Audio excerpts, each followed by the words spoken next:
નમસ્કાર. આજે આપણે માપન પાઠ અંતર્ગત સમાંતર બાજુ ચતુષ્કોણનું ક્ષેત્રફળ શોધવા માટેનું સૂત્ર કેવી રીતે તારવી શકીએ તે સમજીશું. અત્યાર સુધી આપણે લંબચોરસનું ક્ષેત્રફળ કેવી રીતે શોધાય તે શીખ્યા છીએ અને એના ઉપરથી સરળતાથી સમાંતર બાજુ ચતુષ્કોણનું ક્ષેત્રફળ કેવી રીતે શોધી શકાય તે આજે શીખીશું. તો ચાલો તે એક પ્રવૃત્તિ દ્વારા નિહાળીએ. અહીં આપણે એક લંબચોરસ જોઈ શકીએ છીએ જેમાં L તેની લંબાઈ દર્શાવે છે અને B તેની પહોળાઈ દર્શાવે છે. તો આપણે અગાઉ શીખ્યા છીએ તેમ લંબચોરસનું ક્ષેત્રફળ બરાબર લંબાઈ ગુણ્યા પહોળાઈ એટલે કે L ગુણ્યા B. હવે આપણે જાણીએ છીએ કે લંબચોરસના ચારે ખૂણા કાટખૂણા છે એટલે કે આપણે અહીં જે અંતર છે એ લંબ અંતર લઈએ છીએ. આ પરથી આપણે સમાંતર બાજુ ચતુષ્કોણનું ક્ષેત્રફળ કઈ રીતે શોધાય તે શીખીએ. હવે અહીં આપણને એક સમાંતર બાજુ ચતુષ્કોણ દેખાય છે. તેનું ક્ષેત્રફળ શોધવાનું સૂત્ર આપણે કેવી રીતે તારવી શકીએ તે જોઈએ. આ સમાંતર બાજુ ચતુષ્કોણના એક બાજુથી લંબ દોરી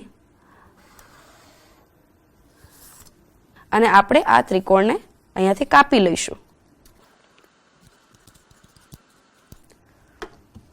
હવે આ કપાયેલા ત્રિકોણને આપણે બીજી તરફ ગોઠવી દઈએ. તો અહીં આપણે જોઈ શકીએ છીએ કે જે ત્રિકોણને આપણે એક બાજુથી કાપીને બીજી બાજુ ગોઠવ્યો છે તો હવે આપણને લંબચોરસનો આકાર મળે છે. તો આ પરથી આપણે સમાંતર બાજુ ચતુષ્કોણનું ક્ષેત્રફળ કેવી રીતે શોધીશું તે જોઈએ. તો હવે આપણે જોઈએ સમાંતર બાજુ ચતુષ્કોણનું ક્ષેત્રફળ. અહીં આપણે પ્રવૃત્તિ દ્વારા જોયું કે સમાંતર બાજુ ચતુષ્કોણ એ લંબચોરસ છે એટલે કે સમાંતર બાજુ ચતુષ્કોણનું ક્ષેત્રફળ પણ લંબચોરસના ક્ષેત્રફળના સૂત્રની મદદથી શોધી શકાય. એટલે કે સમાંતર બાજુ ચતુષ્કોણનું ક્ષેત્રફળ બરાબર લંબાઈ ગુણ્યા પહોળાઈ. અહીં આપણે જોઈએ છે કે સમાંતર બાજુ ચતુષ્કોણની લંબાઈ એ તેના પાયાની લંબાઈ બરાબર છે. તો અહીં આપણે લંબાઈને બદલે પાયાની લંબાઈ લખી શકીએ ગુણ્યા પહોળાઈ. અહીં આપણે પહોળાઈ જોઈએ છે તો ખરેખર તે એની લંબ ઊંચાઈ છે એટલે કે આપણે પહોળાઈના બદલે ઊંચાઈ પણ લખી શકીએ. આપણે ગુણાકારના ક્રમનો નિયમ શીખ્યા છીએ કે તમે પાયાની લંબાઈ અને ઊંચાઈમાંથી કોઈ પણ રાશિ પહેલા લખી શકો તો પણ જવાબ એક જ આવે. એટલે કે અહીં આપણે પહેલા જો ઊંચાઈ લખીએ અને પછી પાયાની લંબાઈ લખીએ તો પણ ચાલે. ઊંચાઈનું નિર્દેશન આપણે h દ્વારા કરીએ છીએ એટલે ઊંચાઈ થશે h અને પાયાની લંબાઈ, પાયાને આપણે અંગ્રેજીમાં બેઝ તરીકે લઈએ છીએ તો અહીં આપણે લખીશું બેઝ એટલે કે b. તો સમાંતર બાજુ ચતુષ્કોણનું ક્ષેત્રફળનું સૂત્ર થશે h ગુણ્યા b, ઊંચાઈ ગુણ્યા પાયાની લંબાઈ. તો આ રીતે આપણે સરળતાથી સમાંતર બાજુ ચતુષ્કોણનું ક્ષેત્રફળ કેવી રીતે શોધી શકાય તે શીખ્યા.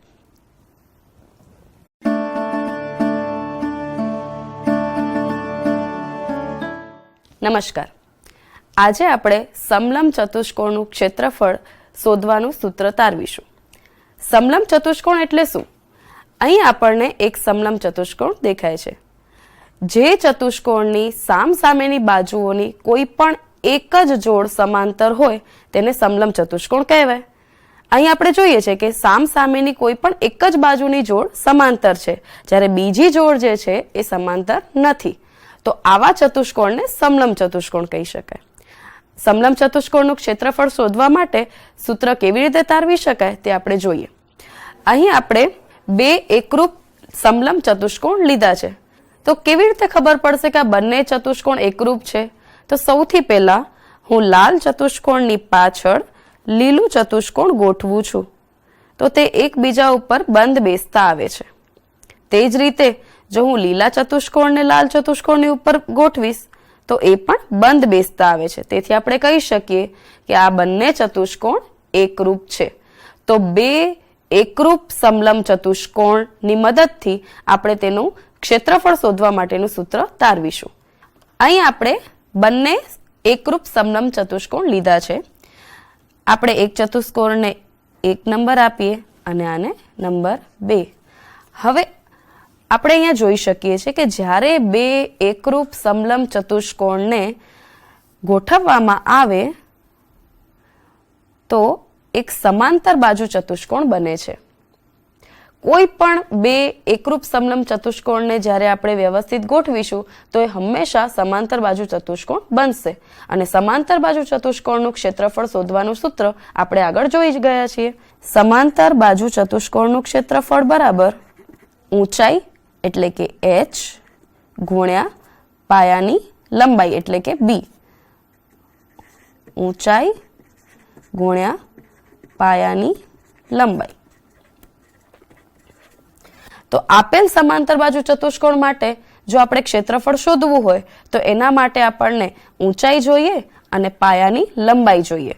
તો અહીં આપણે ઊંચાઈ એટલે કે લંબ ઊંચાઈ લઈએ છીએ. તો અહીંયા લંબ ઊંચાઈ આપણે h લઈએ. હવે આપણે જોઈ શકીએ છીએ કે સમાંતર બાજુ ચતુષ્કોણ માટે સમલંબ ચતુષ્કોણની સામસામેની જોડ જે છે એ સમાંતર છે અને તેની લંબાઈ એટલે કે એક બાજુની લંબાઈ એક સમાંતર બાજુની લંબાઈ a લઈએ અને તેની સામેની બાજુની લંબાઈ b લઈએ. તો અહીં પણ આપણે જોઈ શકીએ છીએ આ એકરૂપ સમલંબ ચતુષ્કોણ છે પણ પહેલા કરતા ઉલટું ગોઠવેલું છે. તો એની સમાંતર બાજુ નીચેની તરફ a થશે અને ઉપરની બાજુની લંબાઈ થશે b. તો આના પરથી આપણે સૂત્રમાં કિંમત મૂકીએ તો આપેલ સમાંતર બાજુ ચતુષ્કોણનું ક્ષેત્રફળ બરાબર ઊંચાઈ એટલે કે h ગુણ્યા પાયાની લંબાઈ. અહીં પાયાની લંબાઈ થશે b વત્તા a અથવા તો a વત્તા b એટલે અહીં થશે a વત્તા b. પણ અહીં આપણે બે સમલંબ ચતુષ્કોણ લીધેલા છે. જો આપણને કોઈ એક જ સમલંબ ચતુષ્કોણનું ક્ષેત્રફળ શોધવું હોય તો આપેલ ક્ષેત્રફળનું અડધું કરવાથી આપણને કોઈ એક ચતુષ્કોણનું ક્ષેત્રફળ મળે. એટલે કે સમલંબ ચતુષ્કોણનું ક્ષેત્રફળ બરાબર આપેલ ચતુષ્કોણનું ક્ષેત્રફળ એટલે કે h ગુણ્યા a વત્તા b અને ભાગ્યા 2. કારણ કે આપણે બે માંથી કોઈ એક જ સમલંબ ચતુષ્કોણનું ક્ષેત્રફળ શોધવાનું છે.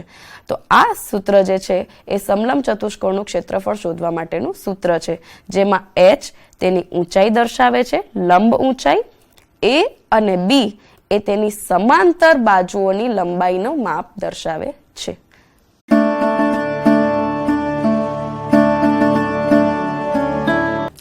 નમસ્કાર. આજે આપણે વિશિષ્ટ ચતુષ્કોણનું ક્ષેત્રફળ શોધતા શીખીએ. વિશિષ્ટ ચતુષ્કોણ એટલે શું? અહીં આપણે સમબાજુ ચતુષ્કોણની વાત કરી રહ્યા છીએ. સમબાજુ ચતુષ્કોણ એટલે કે જેની ચારે બાજુઓનું માપ સમાન છે તથા ખાસ વાત કે તેમના વિકર્ણો એકબીજાને કાટખૂણે દુભાગે છે. તો આ ચતુષ્કોણનું ક્ષેત્રફળ કેવી રીતે શોધી શકાય તેનું સૂત્ર આપણે તારવીશું. તો ચાલો આ સૂત્ર કેવી રીતે તારવી શકાય તે આપણે નિહાળીએ. અહીં આપણે એક સમબાજુ ચતુષ્કોણ જોઈ શકીએ છીએ a b c d. હવે આપણે સામાન્ય ચતુષ્કોણનું ક્ષેત્રફળ શોધતા શીખ્યા છીએ જેમાં આપણે આપેલ ચતુષ્કોણને તેના વિકર્ણની મદદથી બે ત્રિકોણમાં વિભાજિત કરતા હતા. તો અહીં આપણે આપેલ ચતુષ્કોણને વિકર્ણ BD ની મદદથી બે ત્રિકોણોમાં વિભાજિત કર્યું છે અને હવે આપણે દરેક ત્રિકોણનું ક્ષેત્રફળ શોધીશું.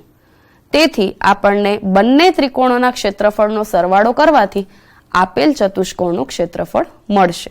હવે ત્રિકોણ ABD માટે અહીં આપણે જોઈએ તો વેધ અથવા તો તેની લંબ ઊંચાઈ કાટખૂણિયાની મદદથી દોરવાથી આપણને h1 મળશે અને ત્રિકોણ BCD માટે કાટખૂણિયાની મદદથી લંબ ઊંચાઈ દોરીએ તો આપણને તેની લંબ ઊંચાઈ h2 મળે છે. તેથી ચતુષ્કોણ ABCD નું ક્ષેત્રફળ બરાબર ત્રિકોણ ABD નું ક્ષેત્રફળ વત્તા ત્રિકોણ BCD નું ક્ષેત્રફળ. હવે ત્રિકોણ ABD નું ક્ષેત્રફળ આપણે શીખ્યા છીએ. શું થશે? 1/2 ઊંચાઈ ગુણ્યા પાયાની લંબાઈ. એટલે કે ABD નું ક્ષેત્રફળ લઈશું 1/2 ગુણ્યા તેની ઊંચાઈ છે h1 અને તેની પાયાની લંબાઈ છે BD વત્તા ત્રિકોણ BCD નું ક્ષેત્રફળ. તો અહીં પણ 1/2 તેની ઊંચાઈ થશે h2 અને ગુણ્યા તેના પાયાની લંબાઈ થશે BD. હવે અહીં આપણે જોઈ શકીએ છીએ કે બંને બે ત્રિકોણના ક્ષેત્રફળમાં 1/2 અને BD સામાન્ય છે. તો તેને આપણે અલગ લખીએ 1/2 ગુણ્યા BD. બાકી બચે છે અહીં h1 વત્તા h2. હવે આપણે જાણીએ છીએ કે સમબાજુ ચતુષ્કોણના વિકર્ણો એકબીજાને કાટખૂણે દુભાગે છે.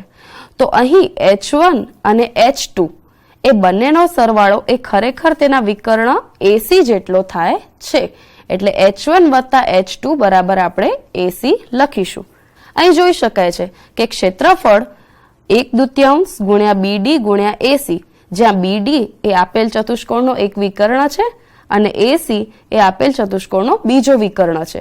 અને વિકર્ણને આપણે D એટલે કે ડાયાગોનલ તરીકે દર્શાવીએ છીએ. તેથી આપણે BD ને D1 અને AC ને D2 તરીકે લઈએ તો આપેલ ચતુષ્કોણનું ક્ષેત્રફળ થશે 1/2 ગુણ્યા D1 ગુણ્યા D2. તેથી આપણે કહી શકીએ છીએ કે વિશિષ્ટ ચતુષ્કોણ અથવા તો સમબાજુ ચતુષ્કોણનું ક્ષેત્રફળ તેના વિકર્ણોના ગુણાકાર કરતા અડધું હોય છે. આ સૂત્રની મદદથી આપણે આપેલ વિશિષ્ટ ચતુષ્કોણનું ક્ષેત્રફળ શોધી શકીએ છીએ.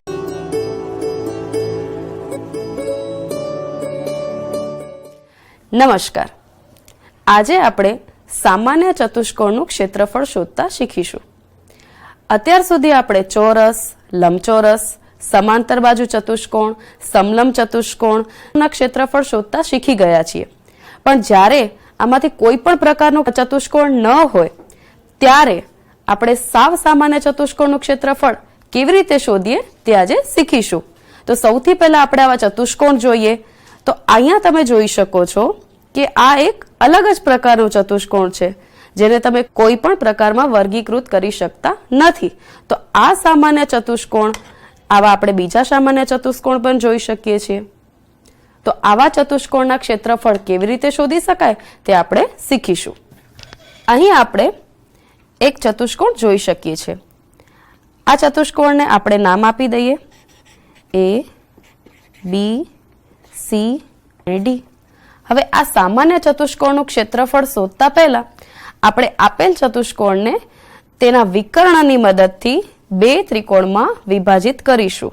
તો અહીં આપણે કોઈ પણ એક વિકર્ણ દોરીએ. અહીં આપણે BD વિકર્ણ દોરવાથી આપેલ ચતુષ્કોણ બે ત્રિકોણમાં વિભાજિત થાય છે. ત્રિકોણ ABD અને ત્રિકોણ BCD. હવે ત્રિકોણનું ક્ષેત્રફળ શોધતા આપણે શીખી ગયા છીએ. તો ત્રિકોણનું ક્ષેત્રફળ શોધવા માટે આપણે સૂત્રનો ઉપયોગ કરીએ છીએ 1/2 પાયો ગુણ્યા વેધ. તો અહીં પણ આપણે કાટખૂણિયાની મદદથી ત્રિકોણ ABD માટે વેધ દોર્યો. આ વેધ થશે અને વેધની લંબાઈને, જેને હવે આપણે ઊંચાઈ વડે નિર્દેશિત કરીએ છીએ, તો તેની ઊંચાઈ લઈએ h1. તો આપેલ ત્રિકોણ ABD માટે વેધ એટલે કે તેની ઊંચાઈ થશે h1. એ જ રીતે ત્રિકોણ BC અને D માટે આપણે ફરીથી એક વેધ અથવા તો એની લંબ ઊંચાઈ દોરીએ. તો અહીં આપણે ત્રિકોણ BCD માટે કાટખૂણિયાની મદદથી વેધ દોર્યો અને તેની લંબ ઊંચાઈને આપણે કહીશું h2.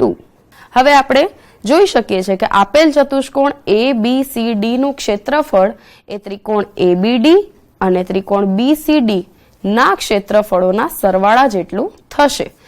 તો ચતુષ્કોણ, તો અહીં આપણે એની લંબ ઊંચાઈ દોરીએ છીએ ABCD નું ક્ષેત્રફળ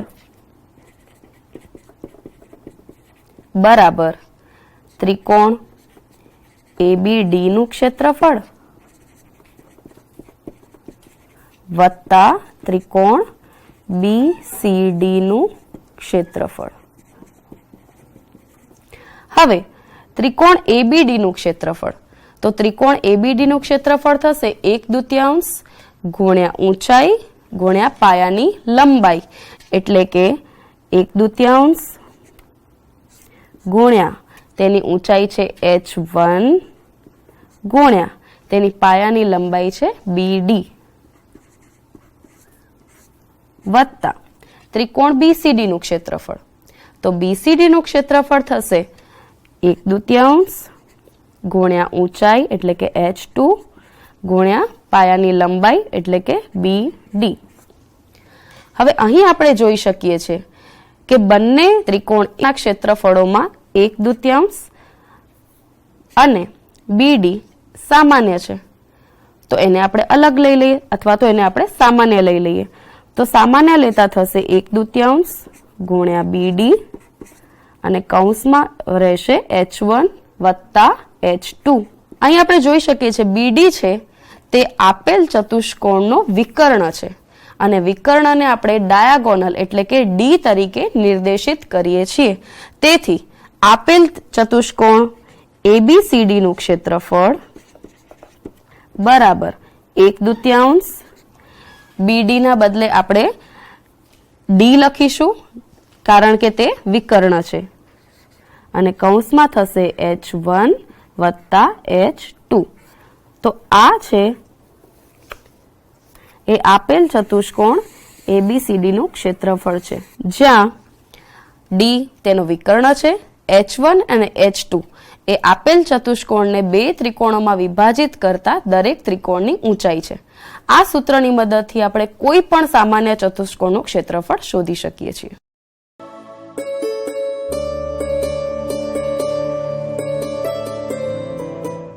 નમસ્કાર મિત્રો, આજે આપણે 8મા ધોરણના ગણિત વિષયમાં કોઈપણ બહુકોણનું ક્ષેત્રફળ કેવી રીતે શોધી શકાય એની સમજ મેળવીશું. કોઈપણ બહુકોણને આપણે ત્રિકોણમાં વિભાજિત કરી એની અંદર રહેલા દરેક ત્રિકોણનું ક્ષેત્રફળ શોધી બહુકોણનું ક્ષેત્રફળ શોધી શકીએ છીએ. તે આપણે જોઈએ. જુઓ મિત્રો, જે રીતે આપણે ચતુષ્કોણને ત્રિકોણમાં વહેંચી તેનું ક્ષેત્રફળ શોધી શકીએ છીએ, તે જ રીતે એ જ પદ્ધતિનો ઉપયોગ કરી કોઈ પણ બહુકોણનું ક્ષેત્રફળ મેળવી શકીએ છીએ. અહીં આપણે એક આકૃતિ જોઈ શકીએ છીએ. આ એક પંચકોણ છે, પંચકોણ ABCDE. અહીં આપણે જોઈએ કે પંચકોણને 3 નાના નાના ત્રિકોણમાં વિભાજિત કરેલ છે. એ કેવી રીતે વિભાજિત કરેલ છે તે આપણે જોઈએ. સૌ પ્રથમ AC વિકર્ણ દોરી તેના પર B બિંદુમાંથી એક લંબ દોરેલ છે. એ લંબને આપણે H1 કહીશું. એ જ રીતે AD વિકર્ણ દોરી તેની ઉપર C બિંદુમાંથી બીજો લંબ દોરેલ છે, જેને આપણે H2 કહીશું. તેવી જ રીતે E બિંદુમાંથી ત્રીજો લંબ દોરેલ છે, જેને આપણે H3 કહીશું. આમ 3 લંબ દોરી આપણે 3 ત્રિકોણના ક્ષેત્રફળ શોધીશું અને ત્રણેય ત્રિકોણનો ક્ષેત્રફળ શોધી તેનો સરવાળો કરતા આપણને પંચકોણનું ક્ષેત્રફળ મળશે. અહીં આપણે જોઈએ કે બે વિકર્ણ દોરતા પંચકોણ ABCDE એ 3 ત્રિકોણમાં વહેંચાય છે. તે છે ત્રિકોણ ABC, ત્રિકોણ ACD અને ત્રિકોણ AED. આમ પંચકોણ ABCDE નું ક્ષેત્રફળ બરાબર ત્રિકોણ ABC નું ક્ષેત્રફળ વત્તા ત્રિકોણ ACD નું ક્ષેત્રફળ વત્તા ત્રિકોણ AED નું ક્ષેત્રફળ. હવે આ જ આકૃતિને આપણે બીજી એક રીતે વિભાજિત કરીને પણ એનું ક્ષેત્રફળ શોધીએ. વિદ્યાર્થી મિત્રો, અહીં આપ જોઈ શકો છો કે એ પંચકોણ ABCDE ને અહીં આપણે 4 ભાગમાં વિભાજિત કરેલ છે. ચારે 4 ભાગ આપણે જોઈએ. પહેલો ભાગ છે એ કાટકોણ ત્રિકોણ AFB છે. બીજો ભાગ છે તે સમલંબ ચતુષ્કોણ BFGC છે. ત્રીજો ભાગ છે તે કાટકોણ ત્રિકોણ CGD છે. અને ચોથો ભાગ જે નીચેની બાજુ છે તે એક ત્રિકોણ ADE છે. અહીં આપણે આ પંચકોણને કુલ 4 ભાગમાં વિભાજિત કરેલ છે. હવે આ પંચકોણનું ક્ષેત્રફળ આ 4 ટુકડાના ક્ષેત્રફળના સરવાળા જેટલું હશે એ 4 ટુકડાના ક્ષેત્રફળ આપણે જોઈએ. વિકર્ણ AD અને તેના પર 2 લંબ BF અને CG ની રચના કરવાથી પંચકોણ ABCDE ને આપણે 4 ભાગમાં વહેંચી શકીએ છીએ.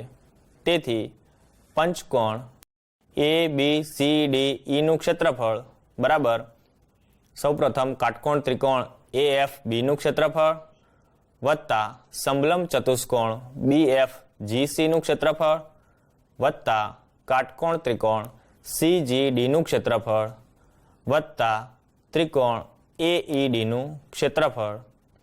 આમ આ 4 ક્ષેત્રફળનો સરવાળો કરતા આપણને પંચકોણ ABCDE નું ક્ષેત્રફળ મળે છે. જોયું ને વિદ્યાર્થી મિત્રો, કોઈ પણ બહુકોણ આપણને આપેલ હોય એ પંચકોણ હોઈ શકે, ષટકોણ હોઈ શકે, સપ્તકોણ કે એથી વધારે કોણની આકૃતિ હોઈ શકે. એને આપણે નાના નાના ભાગોમાં વિભાજિત કરી અને એનું ક્ષેત્રફળ શોધી શકીએ છીએ. અહીં આપણે એક પંચકોણનું ક્ષેત્રફળ 2 રીતે શોધ્યું. પહેલી રીતમાં આપણે એનું વિભાજન ત્રિકોણમાં કર્યું અને બીજી રીતમાં આપણે તેનું વિભાજન ત્રિકોણ અને ચતુષ્કોણમાં કર્યું. આભાર.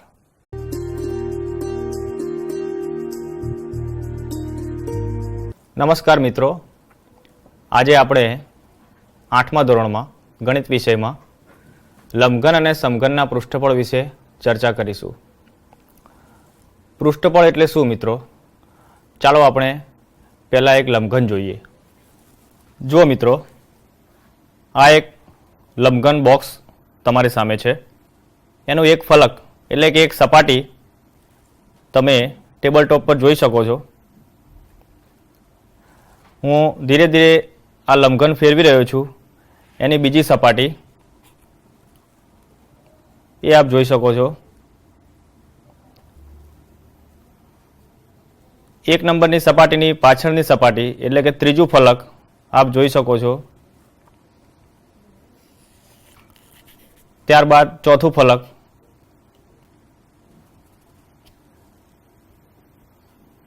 એને ફેરવતા ફરીથી પહેલું ફલક આપણે ફરીથી જોઈ શકીએ છીએ. હવે એને જમણી બાજુ ફેરવતા 6 નંબરનું ફલક આપણે જોઈ શકીએ છીએ અને એની બિલકુલ પાછળ 5 નંબરનું ફલક આપણે જોઈ શકીએ છીએ. એટલે આપણા હાથમાં જે લંબઘન છે એ કુલ 6 ફલક ધરાવે છે. હવે આનું આપણે પૃષ્ઠફળ શોધવું હોય તો એના 6 ફલકના ક્ષેત્રફળ આપણે શોધવા પડે. સૌથી પહેલાં આપણે કટર દ્વારા આ બધા પૃષ્ઠને કાપીશું. મિત્રો, હવે આ 6 ફલક આપણે જુદા પાડી શકીએ છીએ. જુઓ મિત્રો, અહીં ટેબલ ટોપ પર આપણે 6 ફલક એટલે કે 6 લંબચોરસ જોઈ શકીએ છીએ. દરેક લંબચોરસના નંબર આપણે આપેલા છે. 1 નંબર 2 નંબરથી માંડી 6 નંબર સુધીના કુલ 6 લંબચોરસ આપેલા છે. અહીં આપણે જોઈએ કે 6 ફલકને ખોલી દેતા એક આપણને લંબઘનની નેટ મળે છે. દરેક લંબચોરસ ઉપર એની જે બાજુઓ છે, બાજુઓ પર લંબાઈ, પહોળાઈ, ઊંચાઈ આવા શબ્દો લખેલા છે. હવે મિત્રો, આપણે જાણીએ છીએ કે પૃષ્ઠફળ એટલે કોઈ પણ ઘન આકારના તમામ ફલકોના ક્ષેત્રફળનો સરવાળો. હવે આપણે વારાફરતી એક પછી એક લંબચોરસના ક્ષેત્રફળ જોઈશું.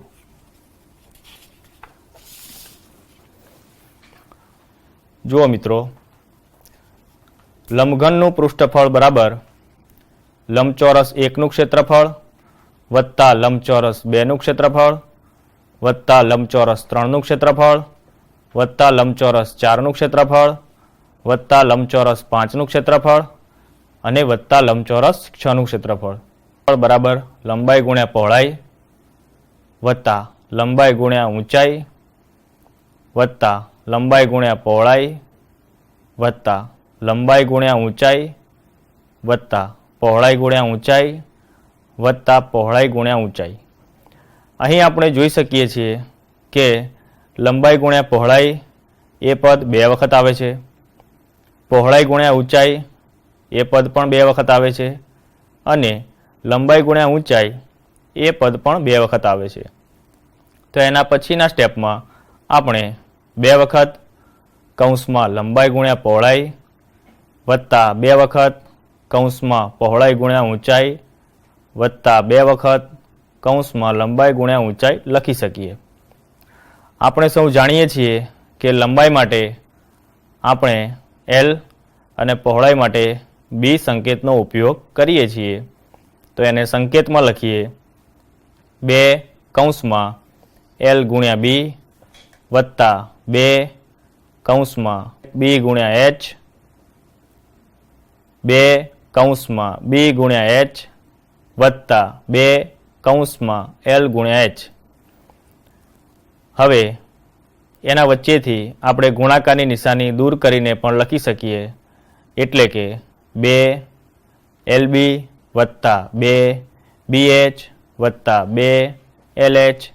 અહીં આપણે જોઈએ કે ત્રણેય પદમાં 2 છે એ સામાન્ય છે, એને સામાન્ય તરીકે કૌંસની બહાર લેતા 2 કૌંસની અંદર LB વત્તા BH વત્તા HL.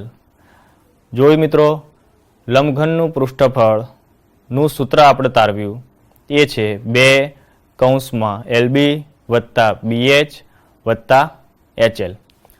આ જ રીતે મિત્રો આપણે સમઘનનું પૃષ્ઠફળનું સૂત્ર પણ તારવી શકીએ. સમઘનનું પૃષ્ઠફળ બરાબર 2 કૌંસમાં લંબાઈ ગુણ્યા પહોળાઈ વત્તા 2 કૌંસમાં પહોળાઈ ગુણ્યા ઊંચાઈ વત્તા 2 કૌંસમાં ઊંચાઈ ગુણ્યા લંબાઈ. અહીં આપણે જાણીએ છીએ કે સમઘનમાં 6 ફલકના ક્ષેત્રફળ સમાન હોય છે. એનો અર્થ એ કે તેની લંબાઈ, પહોળાઈ અને ઊંચાઈ ત્રણેયના માપ પણ સમાન હોય છે. તેથી આપણે પહોળાઈ અને ઊંચાઈની જગ્યાએ લંબાઈ શબ્દ પણ વાપરી શકીએ. તેથી 2 કૌંસમાં લંબાઈ ગુણ્યા લંબાઈ વત્તા 2 કૌંસમાં લંબાઈ ગુણ્યા લંબાઈ વત્તા 2 કૌંસમાં લંબાઈ ગુણ્યા લંબાઈ. હવે એનો સંકેત મૂકતા 2 કૌંસમાં L ગુણ્યા L વત્તા 2 કૌંસમાં L ગુણ્યા L વત્તા 2 કૌંસમાં L ગુણ્યા L બરાબર 2L square plus 2L square plus 2L square. એનું સાદુરૂપ આપતા 6L સ્ક્વેર. એટલે કે સમઘનનું પૃષ્ઠફળ શોધવાનું સૂત્ર 6L સ્ક્વેર છે, જ્યાં L એ લંબાઈનો સંકેત છે. મિત્રો, હવે આપણે કહી શકીએ કે કોઈ પણ ઘન આકારનું પૃષ્ઠફળ તેની સપાટીઓ એટલે કે તેના કુલ ફલકોના ક્ષેત્રફળના સરવાળા જેટલું હોય છે. આભાર.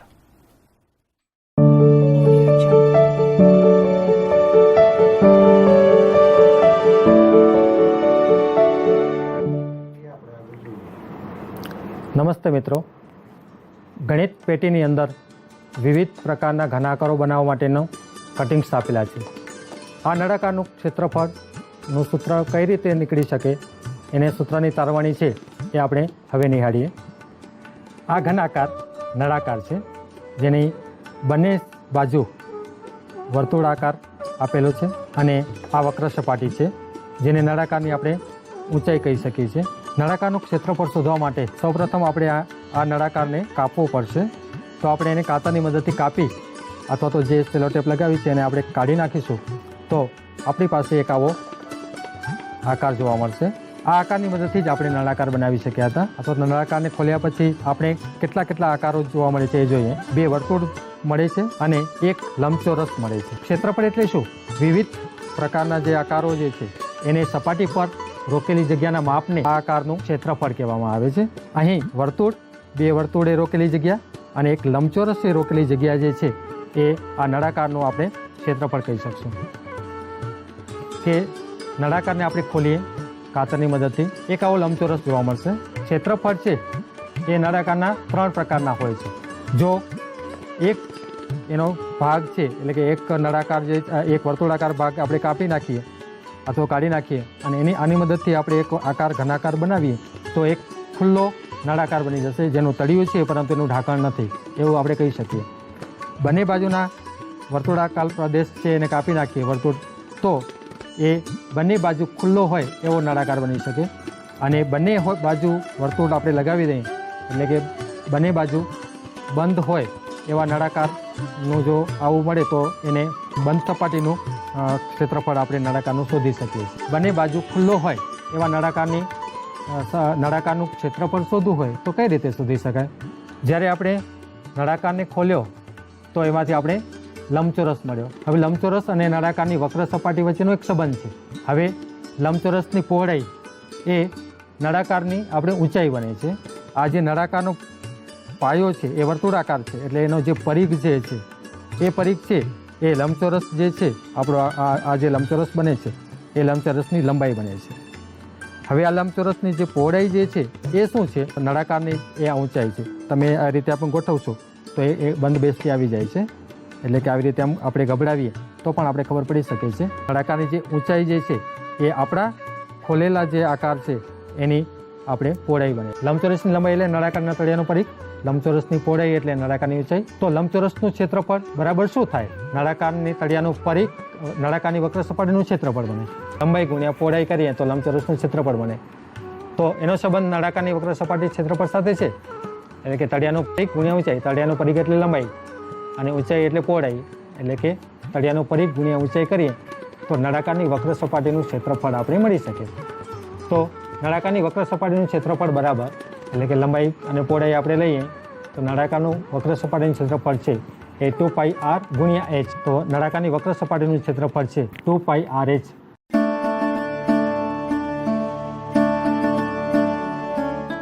ચાલો બાળ દોસ્તો, આજે આપણે લંબઘનનું ઘનફળ શોધતા શીખીએ. અહીં તમને વિવિધ આકારના લંબઘન દેખાય છે. તો આવા લંબઘનનું ઘનફળ કેવી રીતે શોધી શકાય તે આજે આપણે શીખીશું. આપેલ આકૃતિમાં આપણે એક લંબઘન જોઈ શકીએ છીએ. અહીં આપણને લંબઘનની લંબાઈ દેખાય છે, આ પહોળાઈ છે અને અહીં ઊંચાઈ આપેલ છે. તો આ લંબઘનનું ઘનફળ શોધવા માટેનું સૂત્ર છે લંબઘનનું ઘનફળ બરાબર લંબાઈ ગુણ્યા પહોળાઈ ગુણ્યા ઊંચાઈ. આ સૂત્રની મદદથી આપણે કોઈ પણ લંબઘનનું ઘનફળ શોધી શકીએ છીએ. ચાલો લંબઘનનું ઘનફળ કેવી રીતે શોધી શકાય તે એક ઉદાહરણ દ્વારા સમજીએ. અહીં આપણે આકૃતિમાં એક લંબઘન જોઈ શકીએ છીએ. આ લંબઘનની લંબાઈ 4 સેમી, પહોળાઈ 3 સેમી અને ઊંચાઈ 2 સેમી છે. હવે લંબઘનનું ઘનફળ શોધવાનું સૂત્ર આપણે અગાઉ શીખ્યા.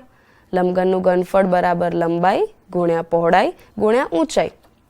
અહીં આપણે ઘનફળ બરાબર L ગુણ્યા B ગુણ્યા h લીધેલ છે. L લંબાઈ માટે, B પહોળાઈ માટે અને h ઊંચાઈ માટે. હવે આકૃતિમાં લંબાઈ 4 સેમી છે, પહોળાઈ 3 સેમી છે અને ઊંચાઈ 2 સેમી છે. તેથી ઘનફળ થશે 4 ગુણ્યા 3 ગુણ્યા 2. એટલે કે અહીં આપણે ત્રણેયનો ગુણાકાર કરીશું. તેથી 4 ગુણ્યા 3, 4 તેરી 12 ગુણ્યા 2, 12 દુ 24. એટલે કે લંબઘનનું ઘનફળ થશે 24 સેમીનો ઘન. તો આ રીતે આપણે કોઈ પણ લંબઘનનું ઘનફળ શોધી શકીએ છીએ.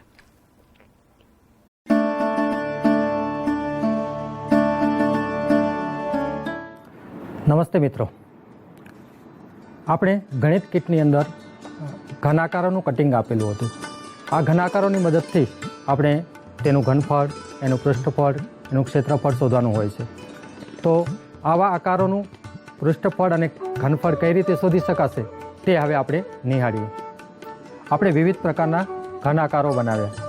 એમાંનો એક ઘન આકાર છે સમઘન.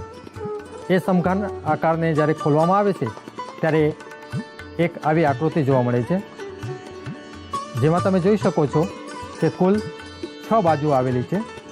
સમઘનનું પૃષ્ઠફળ એટલે શું? તો કે આ જે 6 ભાગ છે એને સપાટી પર રોકેલી જગ્યાનું જે માપ છે એને આપણે સમઘનનું પૃષ્ઠફળ કહીએ છીએ. અહીં જોઈ શકો છો કે દરેક ભાગ જે છે એમાંથી આ એક ભાગ લઈએ જેની લંબાઈ અને એની પહોળાઈ છે એ સમાન છે, એટલે કે આ એક ભાગ છે એ ચોરસ બને છે. આવા કુલ 6 ચોરસ છે. 1, 2, 3, 4, 5 અને 6.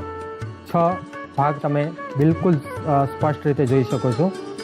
હવે આપણે આગળ જોઈએ કે આ જે 6 ભાગ છે એમાંનું એક ભાગનું ક્ષેત્રફળ આનું લઈએ અને આવા 6 ભાગના ક્ષેત્રફળનો સરવાળો કરીએ તો આપણે આ સમઘન જે છે એનું પૃષ્ઠફળ છે આપણે શોધી શકીએ છીએ. જોઈએ આપણે આગળ આ 6 ભાગમાંથી એક ભાગ આપણે લઈએ છીએ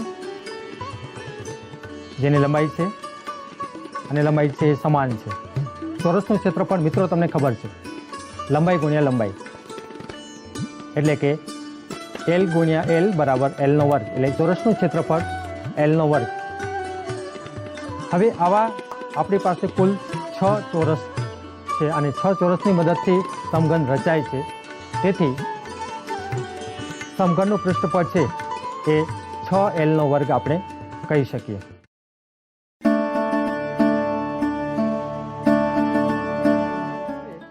આ જે સમઘન છે એ એનું ઘનફળ શોધવું હોય તો આને એક સાઈડ આપણે એને ખોલવી પડે અને એમાં કેટલી વસ્તુ સમાઈ શકે છે એ આપણે જોવી પડે.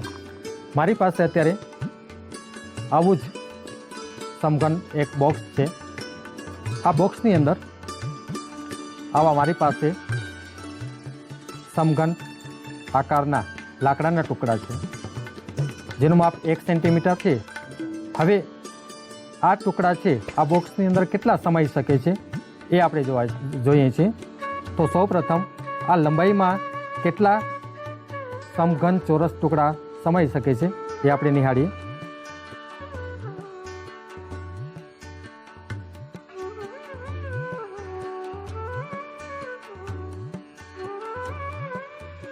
ત્રણ 3 દુ 6 અને 3 તેરી 9, એટલે કે લંબાઈમાં 3 છે, આ સાઈડની પણ લંબાઈમાં 3 છે, એટલે કે લંબાઈ ગુણ્યા લંબાઈ કરીએ તો એના નીચેના તળિયાના ભાગમાં કુલ 9 સમઘન પાસા છે એનો સમાવેશ થઈ શકે છે. હવે એની ઉપર બીજું આપણે થપ્પી મૂકીએ તો ફરીથી એવા 9 પાસાઓ આપણે મૂકી શકીશું. હવે એના ઉપરના ભાગમાં ફરીથી એને પાસાની ગોઠવણી કરીએ આપણે.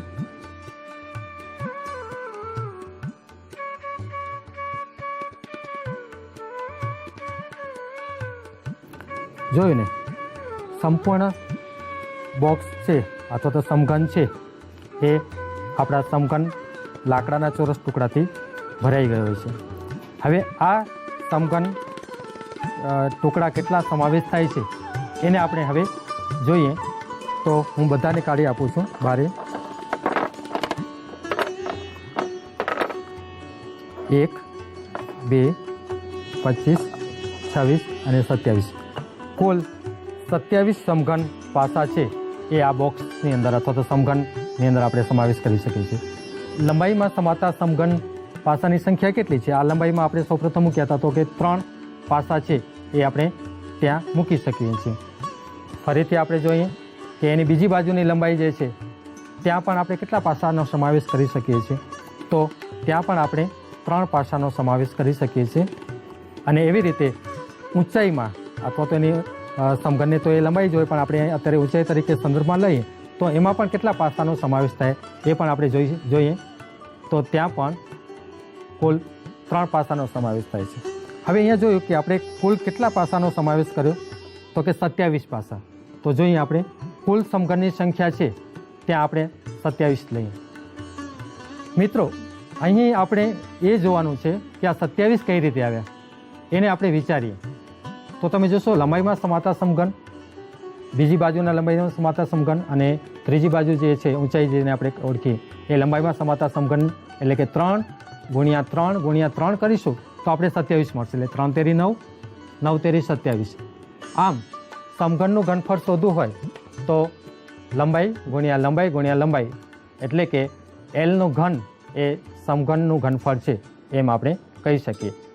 તમે પણ તમારા મેથ્સ કિટની અંદર આવા જ એક સમઘન આકારનું કટિંગ આપેલું છે, એમાંથી સમઘન બનાવો અને સમઘન બનાવી અને એની અંદર આવા લાકડાના ચોરસ ટુકડા, જો લાકડાના ચોરસ ટુકડા ન હોય તો થર્મોકોલના પણ આવા ચોરસ નાના નાના ટુકડાઓ છે એનો સમાવેશ કરી અને સૂત્રની તારવણી આપણે કરી શકીએ છીએ.